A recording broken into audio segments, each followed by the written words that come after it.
want to appeal rationally to Russia. This is a great opportunity for the Russian leadership to reevaluate what they're doing, why they are supporting a regime that is committing mass murder against its own people. And so Russia could be part of the solution. Right now, I think everyone in the world sees Russia as part of the problem. The National Security Advisor, General H.R. McMaster, talking on Fox News Sunday about Russia ahead of Secretary of State Rex Tillerson's trip there. The Russians say that Vladimir Putin will not meet with Secretary Tillerson while he's there. This as Iran, Russia, and Syria put out a statement through the Iranian media in which it says, "We will respond to any aggression powerfully, as Russia and Iran would never allow the U.S. to dominate the world." That's the response put out. This says we're getting more details about just what the U.S. knew about chemical weapons. Take a listen to President Obama and his National Security Advisor, Susan Rice. Just think about what we've done these last 8 years without firing a shot. We've eliminated Syria's declared chemical weapons program. All of these steps have helped keep us safe and helped keep our troops safe.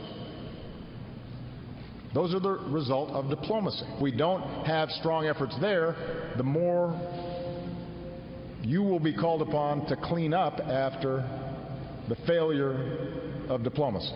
We were able to find a solution that actually removed the chemical weapons that were known from Syria in a way that the use of force would never have accomplished.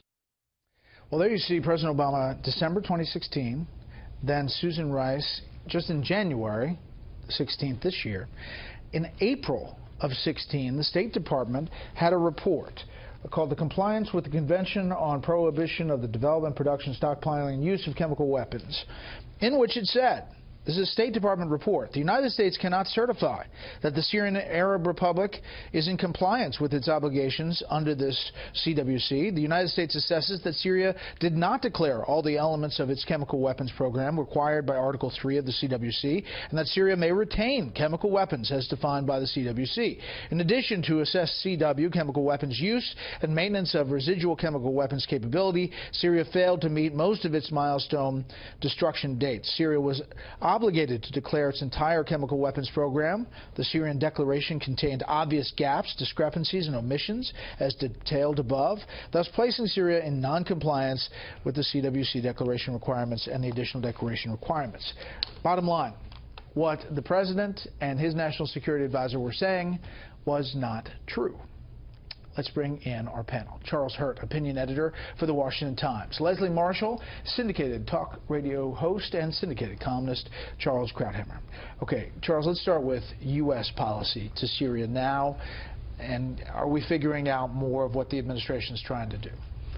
I don't think the administration itself is sure what it's trying to do. It succeeded in doing one thing, sending a message to the whole world that we're not going to be walked over, we are going to respond. And when we do, it'll be decisive and it'll be quick. The days of hand-wringing and the days of assuming the U.S. will do nothing, no matter how much it's provoked in the Middle East, are over. But as to the specifics of where we go in Syria now, I think what we're getting out of the administration is perhaps unintended strategic ambiguity, meaning everybody in the administration has a particular view and it hasn't been harmonized. I don't think it matters that much, because even if we decided we're going to do regime change, we are not going to marshal the means that would bring it about. We're not going to invade. So that would be sort of a theoretical issue. We get Nikki Haley saying, yes, we got to have regime change. We have the Secretary of State saying, well, we're going to do ISIS first. The fact is we are going to do ISIS first. We are not going to have a policy of active regime change. But we are telling the Russians, Iranians, Hezbollah, and Assad there are limits to what we will tolerate, and that, I think, will help to restrain what looked to be an unassailable and unstoppable winning strategy on the part of Assad. So his future is in limbo now in a way that it hadn't been before. And that's a big achievement. There is a lot of parsing, Leslie, on what is being said about regime change, but I think it's notable that they're all talking about diplomacy and getting Russia to the table.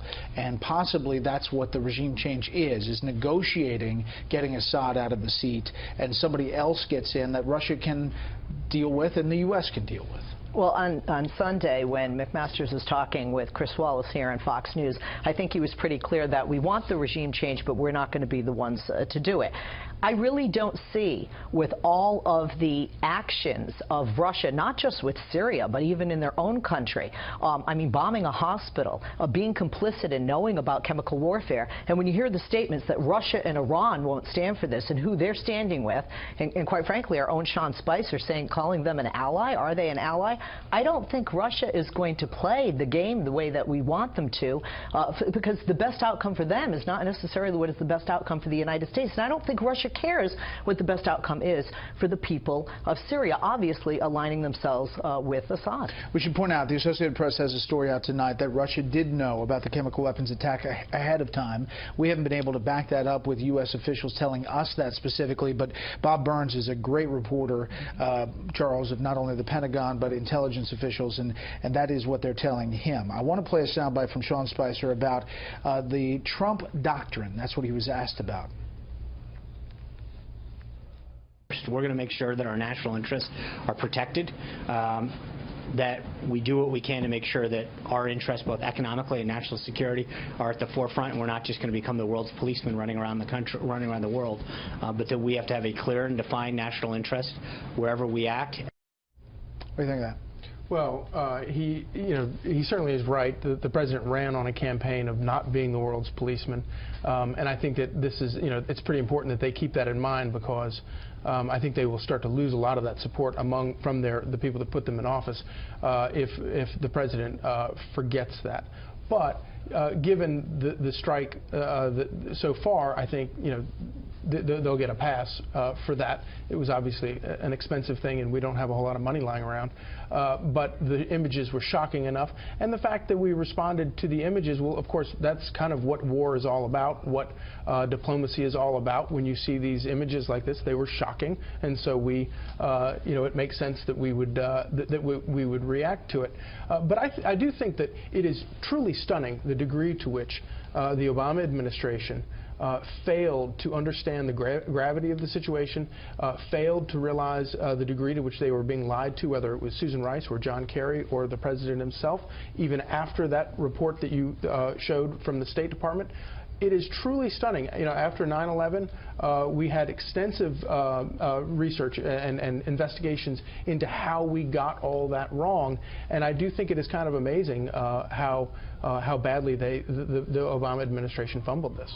Yeah, Barack Obama, who campaigned on intelligence failure about Iraq and chemical weapons and weapons of mass destruction, touting essentially the finished job of getting weapons of mass destruction and chemical weapons out of Syria. I find it hard to believe that anybody, any adult in the Obama administration was not aware of the fact that the Syrians are not people you can rely on when they make a promise about weapons of mass destruction or anything else. Or the Russians, for that matter. Or the Russians. The Russians are ruthless about this.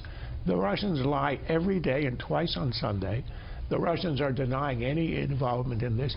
Of course the Russians knew about this. The idea that we have to have an investigation is ridiculous. But that's who they are, and the fact that the Obama administration never understood that is a blot on their record.